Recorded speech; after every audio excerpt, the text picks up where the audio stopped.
This game has exactly 1 hour to impress me, and if it doesn't, I close out the game, give it a bad review, never touch it again, and move on to the next game. Kaizen is a game that has been a long awaited release that has been in development for approximately 3 years and 9 months. I'm gonna hop in and decide myself if it's worth playing so that you don't have to. キラークイーン第3の爆弾バイツァーダスト At first impression when I loaded up the game, it didn't look bad, but then it struck me. The clan spins. It's just gambling. And take a look what I found. How much you want to bet that these are Robux?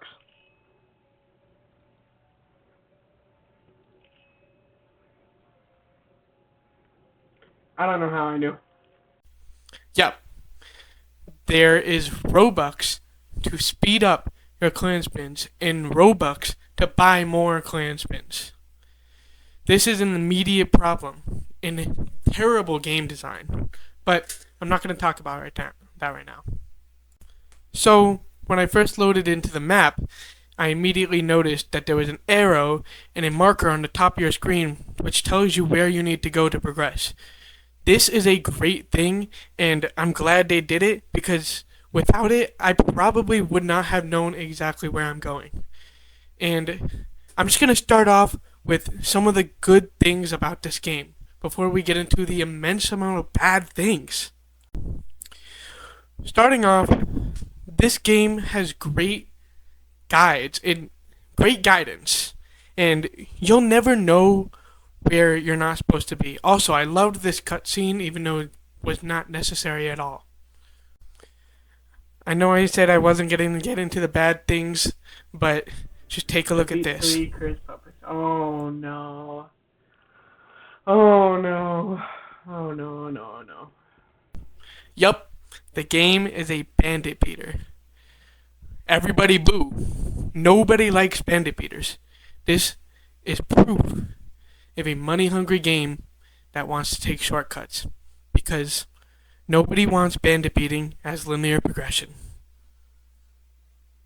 Another point I'd like to talk about is with bandit beating, you're going to be using a lot of the same moves over and over again, using the same combos just to kill them. And you'll start to notice very quickly that the combat is very inconsistent. Sometimes your punches won't go through until half a second later, which is a very big opening for your NPC opponent to hit you and get a 4-punch combo on you. Right around here in the game is when I got my curse technique, which in JJK, Jujutsu Kaisen, is the main power source of the characters that they use to fight. What I got was cloning, which I can only imagine to be a common because look at this move. It's not good, and I never put skill points into it. Eventually, I encountered a boss, which is the only thing I usually like about bandit beating games, if they do it good enough. So as you can see, the boss has 2 attacks, a light punch and a ground stomp. The red circles around bosses indicate that you can dodge, and you can block the punches, but you cannot parry them. The issue is, when you dodge, you don't get iframes. So if you find yourself in a situation where you punch him because there's an opening, and he immediately does the ground slam, you're just cooked. Moving on, I'm showing here in the video how easy the parries were. The parries were unbelievably easy. You could just throw it out, wish for the best, and get the parry. Almost every single time. Which is not a particularly bad thing, but I thought it was worth mentioning. Usually, games that have really easy parries are a parry-based game, though, and this is not. This boss fight was way more fun, and I'll admit, I had fun fighting this boss. It was a little bit harder, and I could parry his attacks. He had 3 attacks, the light punch, the ground slam, but this time, he has a super punch, or whatever it may be. You can parry it. And I had fun just parrying him and attacking him, believe it or not. It was fun. One thing I haven't been talking to you about this game is that I only showed me fighting about each group of enemies once.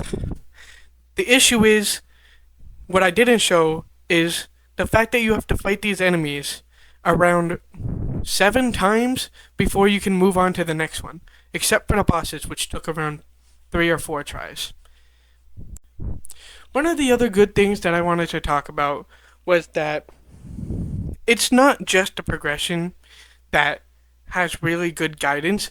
It shows you how to use every single feature, or nearly every single feature, and locks you into that until you learn to know the feature.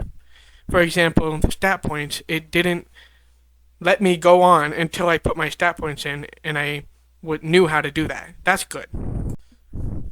From now on, there are no more bosses. You see that 30-minute timer on the top left of my screen? That's how much more time I have to play the game for. And I'm going to give you a little spoiler. I'm beating bandits the entirety of the rest of the video. There's not a single boss, and there's one water pail quest where you have to get water one time. This is the problem with bandit beating games. Nobody wants to beat the same thing for hours. And me playing for an hour and not getting any real good experience felt horrible. After every single mission, I was literally going in my mind, please don't make me go to the same mission. Please don't make me do the same mission. Please don't make me do the same mission. It was dreadful every time I went back and he told me I need to do the same 5 enemies for the 17th time. And these enemies were super inconsistent. Sometimes you would just be hitting them and they would interrupt your M1 combo and take it for themselves like it was theirs in the first place. Sometimes you'll block, they'll end their combo while you're blocking, and you'll start your combo and they'll just hit you before you hit them. And it's just inconsistent. Sometimes the punches don't go through and don't register, and I have a theory on why that is.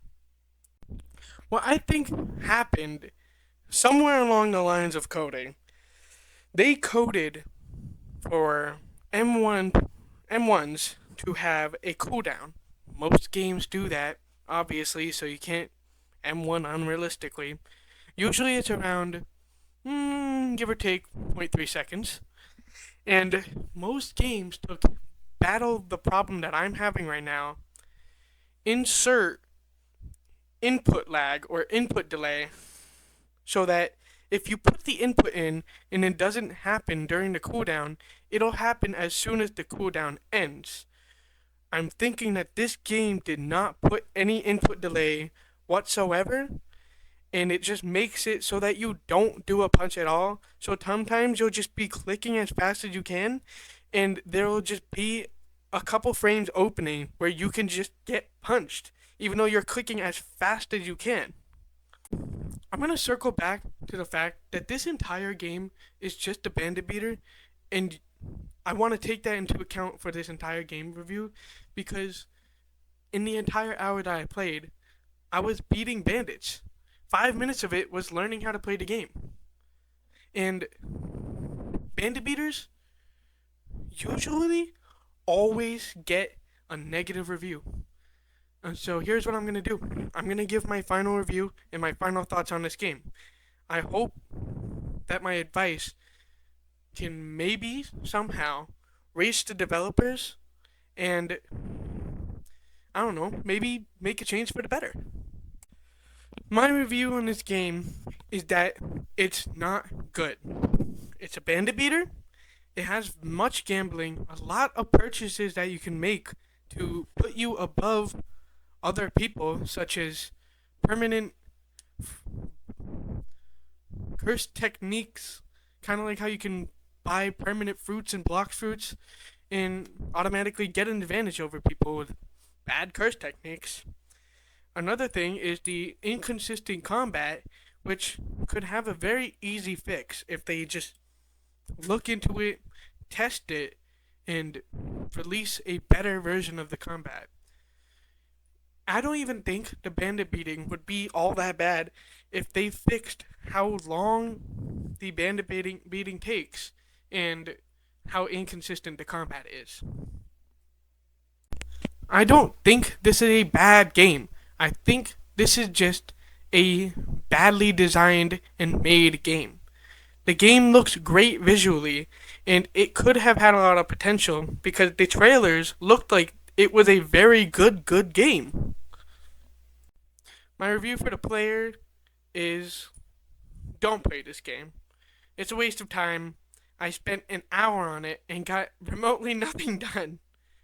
And it's not fun to find the same enemies over and over again. Well, looks like my time is up. Getting towards the end of the video now, I just want to say if you made it this far, thanks for watching. This is my first video, it's my first game review. I spent a lot of time editing this video, and just thank you for watching. You know, if you like the video, like the video, but if you didn't, oh well, maybe next time. Subscribe if you liked the video, and yeah, I'm new, so I'll be posting almost daily, so come check me out.